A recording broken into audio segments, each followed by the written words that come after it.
ગોધરામાં આંગણવાડીના મકાનના અભાવે બાળકો પંચાયત ઘરમાં ભણવા માટે મજબૂર બન્યા। દારૂનિયા ગ્રામ ગોધરાથી 7 કિલોમીટર દૂર છે। મુંબઈ દિલ્હી કોરિડોરની કામગીરીને લઈ 1.5 વર્ષ પહેલા આંગણવાડી તોડી પડાઈ। બાદમાં અત્યાર સુધી આંગણવાડી નવી બનાવાઈ નથી।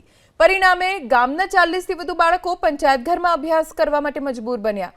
ગ્રામ પંચાયતના મકાનમાં પૂરતી વ્યવસ્થા પણ નથી। બાળકોને અભ્યાસ મેળવવામાં મુશ્કેલી પડે છે। પંચાયત ઘરના જે ઓરડામાં બાળકોને ભણાવવામાં આવે છે ત્યાં રસોડું પણ બનાવાયું છે। સમગ્ર મામલે તાલુકા વિકાસ અધિકારીનું કહેવું છે કે જમીનના વિવાદના કારણે આંગણવાડી બનાવવાની કામગીરી અટકી છે। ભારતીબેન દરોની એક પર પંચાયત ઘરમાં બાળકોને બેસાડું છે। 40 જેવી સંખ્યા છે।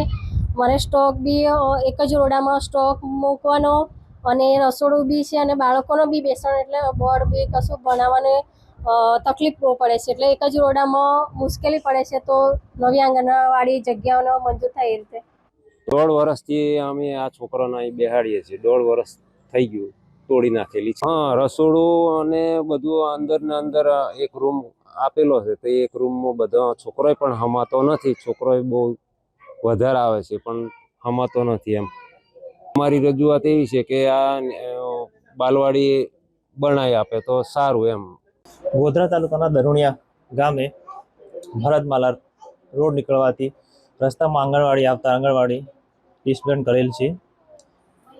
હાલમાં પંચાયત ઘરમાં જ બાળકો બેસાડી અને બાળકોને પૂરતા વ્યવસ્થા ન હોવાના કારણે બાળકો અત્યારે કોઈ અમારા પાસે જગ્યાની વ્યવસ્થા પણ બીજી સરકારી પડતલ બી નહીં કે સરકારી જગ્યા ન હોવાથી પંચાયત ઘરમાં જ બેસાડીએ છીએ। એક જ રૂમમાં રસોડું અને એક જ રૂમમાં થોડી જ જગ્યામાં જ બેસાડીએ છીએ અને ભણવાની વ્યવસ્થા પણ બાળકો માટે ગંભીર છે હાલમાં।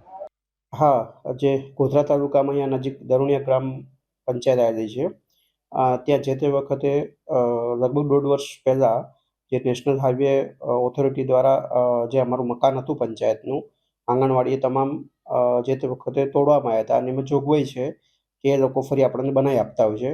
પરંતુ હાલ એ પંચાયત ગ્રામ પંચાયત ખાતે જે જમીનનો પ્રશ્ન ઉપસ્થિત થયેલ છે ત્યાં અમને અન્ય જગ્યા મળી રહેતી નથી। હાલ એના પ્રયત્નો ચાલુ છે।